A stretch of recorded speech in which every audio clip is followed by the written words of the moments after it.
Page 35, Cockles and Mussels. I think I find this piece in just about every method book I've covered so far almost. It's a very popular piece for some reason. It's a nice piece. On page 34, they're talking about the dotted rhythm for a dotted quarter note. I've already explained dots, the augmentation dots that they had before. Again, the dot gets half the value of the note, whatever it is. Doesn't matter what the note is. In the past, it's been dotted half notes, where a dot would get one beat because the half note got two. Here, it's dotted quarter note, so if a quarter note gets one beat, then the dot gets a half a beat. They give you 4 popular melodies, as in popular as in that they've been around forever. To give you an idea, these are supposedly melodies you're familiar with, so you can get an idea. It helps you to get the rhythm. So just briefly, let's go through Auld Lang Syne and the counting. It starts out on the 4th beat because it's a pickup measure, and we're doing 1 and 2 and 3 and 4 and. So it starts out on beat 4, so it's 4 and. So it's 4 and 1 and 2 and that's the idea with the rhythm. It's 1 and 2 and the 8th note will come on an and of some beat. So it's 4 and 1 and 2 and 3 and 4 and 1 and 2 and. So you hear the Auld Lang Syne. Second one is Silent Night. 1 and 2 and 3 and 1 and 2 and 3 and. We're only counting to 3 because of 3, 4 in the time signature. And 2 and 3. 1 and like so. Third one all through the night. 4/4 time again. 1 and 2 and 3 and 4 and 1 and 2 and 3 and. So it's important that you get the dotted rhythms. They're not difficult. Just get them.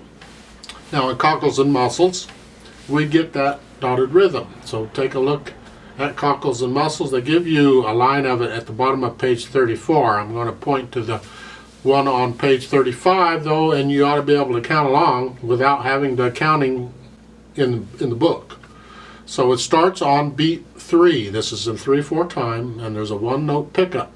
So it's going to start 3 and on it. So at the beginning it's 3 and 1 and 2 and 3 and. Notice in the next measure it's the 8th note comes first, because they can come either way.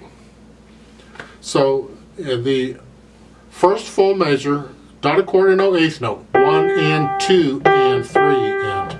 In the next measure it's 8th note, dotted quarter note. So it's 1 and 2 and 3 and. So, and this rhythm is all over the place. So I'll play the first line for you. What I don't want you to do is just copy me. Oh, this is the way you do it? Okay, I'll do it that way. I need you to understand this counting so you can play it correctly on your own and know you're playing it correctly without having heard it before. But here we go. 1 and 2 and 3.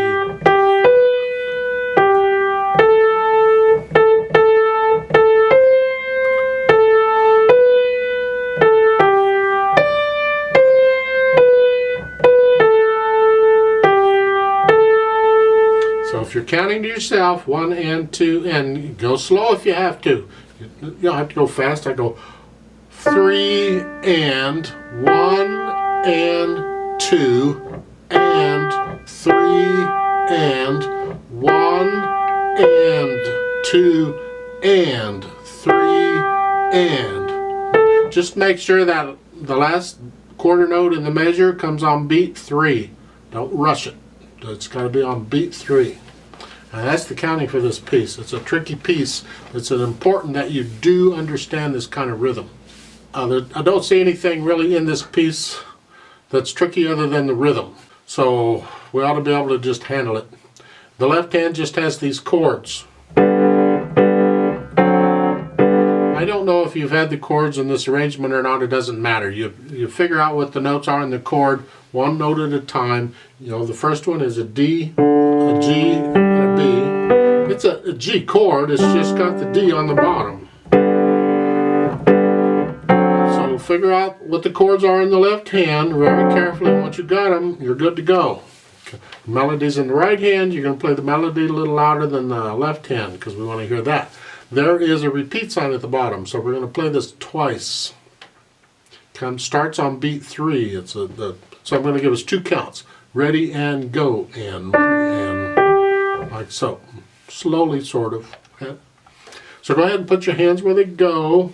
You'll have to work out the fingering in the right hand. They give it to you. You just carefully follow what they're doing.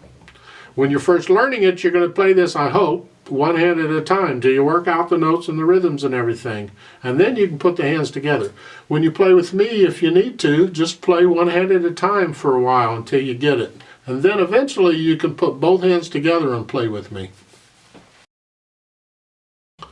Ready and go, and 1 and 2